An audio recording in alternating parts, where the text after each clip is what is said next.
Hello friends. आज हम राजस्थान अध्ययन कक्षा 6 की पुस्तक के अध्याय नंबर 7 को स्टार्ट करने जा रहे हैं। नाम है राजस्थान के जल संसाधन एवं संरक्षण। जल के समस्त स्रोत जल संसाधन कहलाते हैं। जितने भी जल के स्रोत होते हैं, जिन जिनसे हम जल को प्राप्त करते हैं, सभी जल संसाधन कहलाते हैं।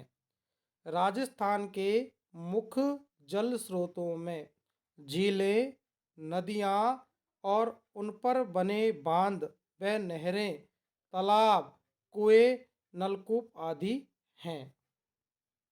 अपवाह्य तंत्र। अपवाह्य तंत्र किसे कहते हैं?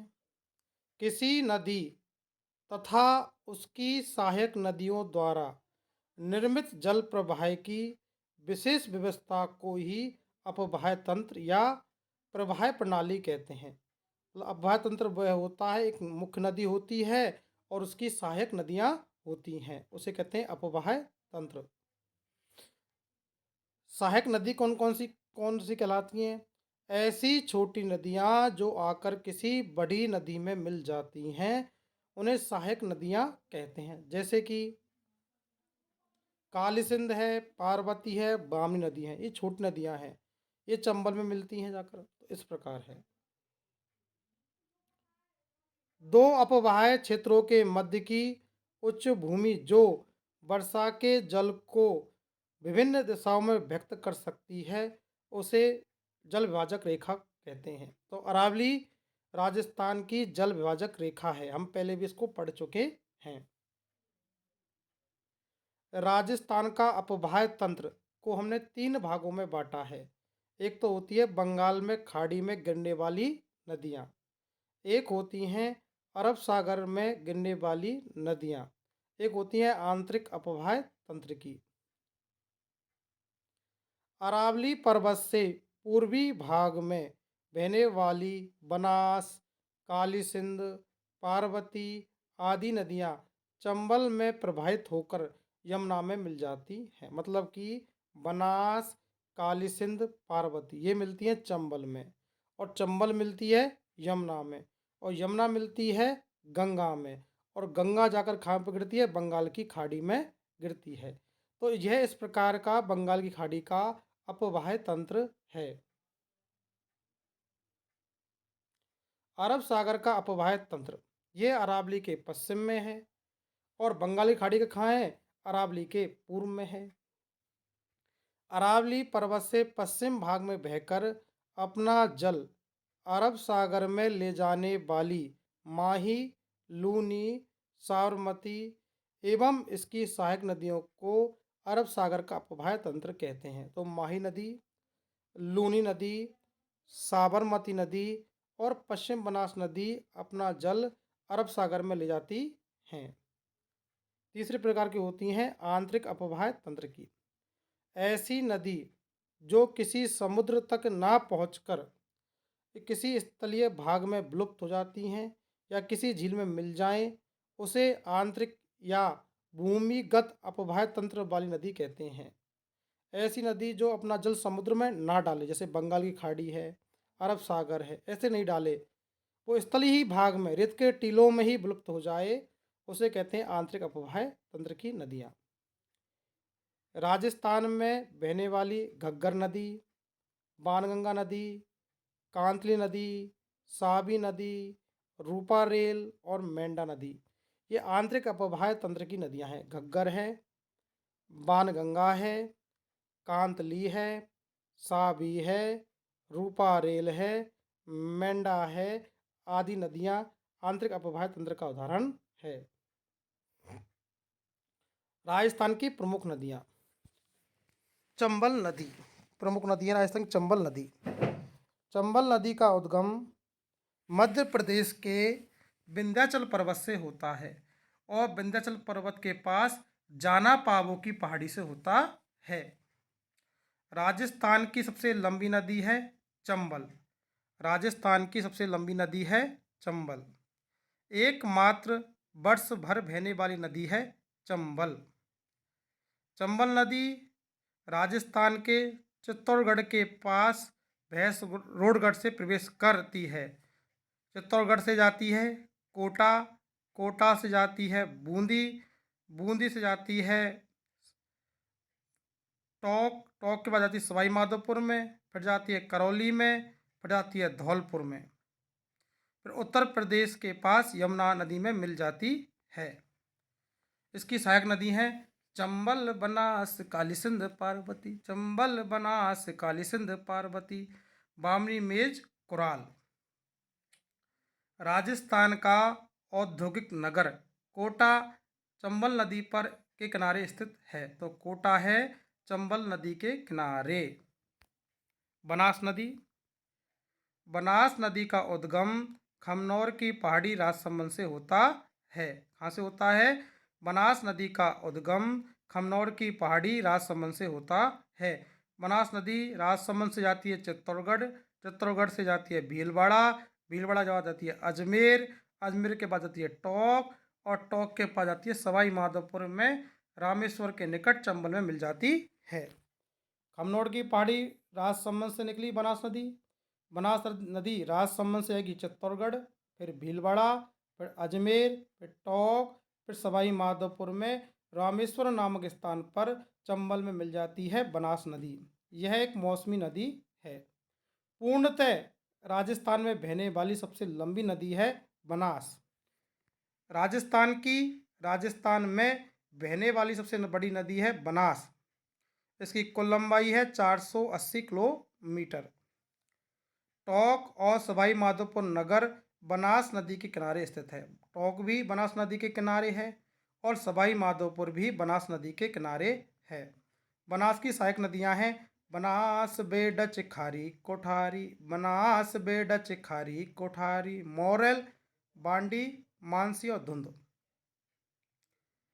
लूनी नदी अजमेर जिले के गोविंदगढ़ के निकट सरस्वती और सागरमती नामक दो धाराओं के मिलने से इस नदी का उद्गम होता है।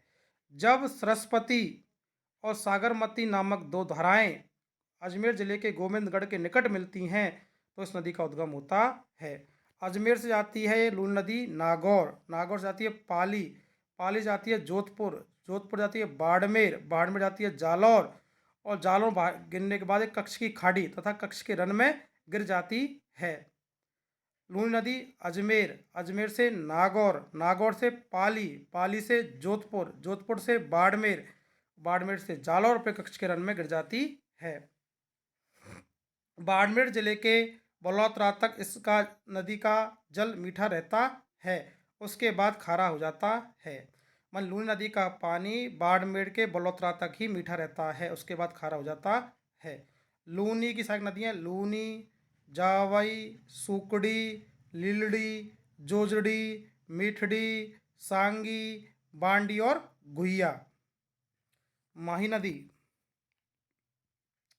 मध्य प्रदेश के विंध्याचल पर्वत से इस नदी का उद्गम स्थल होता है। माही नदी बांसवाड़ा और प्रतापगढ़ जिलों में बहने के बाद खंबाती खाड़ी में मिलती है। माही नदी का उद्गम होता है मध्य प्रदेश के विंध्याचल के पास अमरूरू की पहाड़ी से। यह बहती है बांसवाड़ा और प्रतापगढ़ में बहने के पश्चात खंबात की खाड़ी में गिर जाती है। माही की सहायक नदी है माही, सोम, जाखम, अनास, चाप, मोरेन, इराब। माही, सोम, जाखम, अनास, चाप, मोरेन, इराब। बाणगंगा नदी, इस नदी का उद्गम जयपुर जिले में स्थित अरावली की बैराट की पहाड़ियों से होता है। तो जयपुर की बैराट की पहाड़ियों से निकलती है बाणगंगा। यह नदी धना पक्षी राष्ट्रीय उद्यान भरतपुर में नम्र भूमि का निर्माण करती है। इसे अर्जुन की गंगा भी कहते हैं। घग्गर नदी अंतः प्रवाही नदी का उद्गम हिमाचल प्रदेश में शिवालिंग की पहाड़ी से होता है। घग्गर नदी हिमाचल प्रदेश में शिवालिंग की पहाड़ियों से निकलती है। यह हनुमानगढ़ के टिब्बी में प्रवेश करती है, फिर गंगानगर होते होते हुए भूमिगत हो जाती है। इस नदी को प्राचीन सरस्वती नदी का अवशेष या सहायक नदी माना जाता है।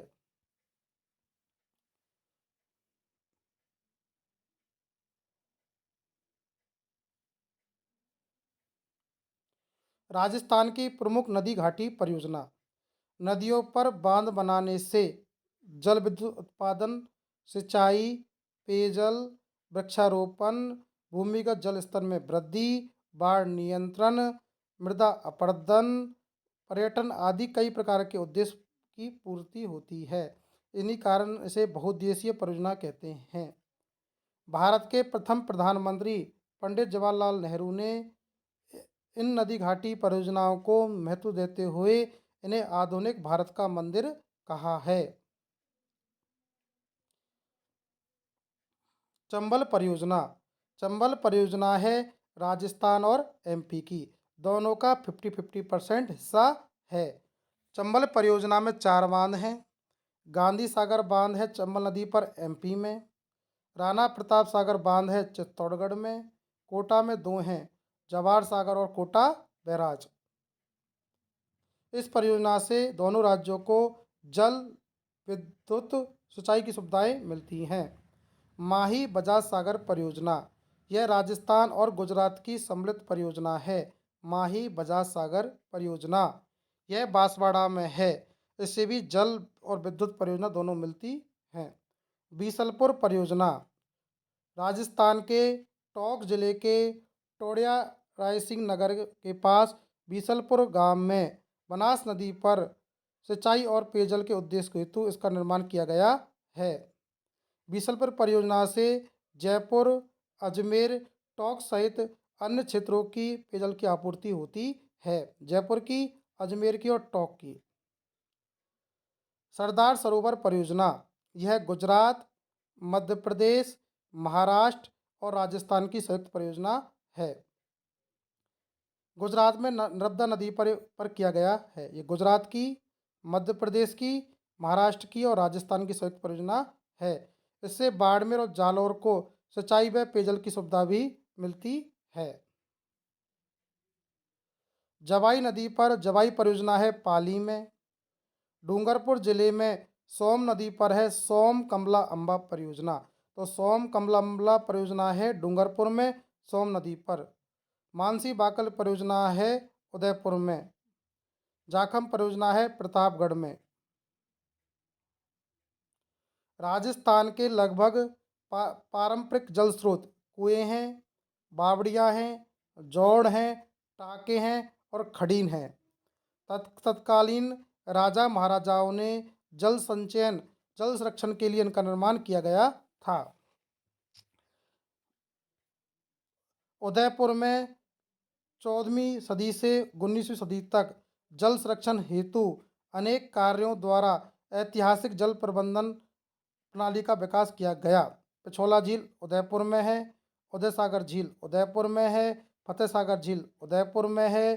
गोवर्धन सागर झील उदयपुर में है। रंग सागर उदयपुर में है। जना सागर उदयपुर में है। स्वरूप सागर उदयपुर में है। पिछोला झील उदयपुर में, उदय सागर उदयपुर में, फतेह सागर उदयपुर में, गोवर्धन सागर, रंग सागर, स्वरूप सागर और जना सागर उदयपुर में है। वर्षा ऋतु में जल एक के बाद दूसरी झील में स्थानांतरित हो जाता है। इन सभी झीलों के कारण ही उदयपुर को झीलों का नगर कहते हैं।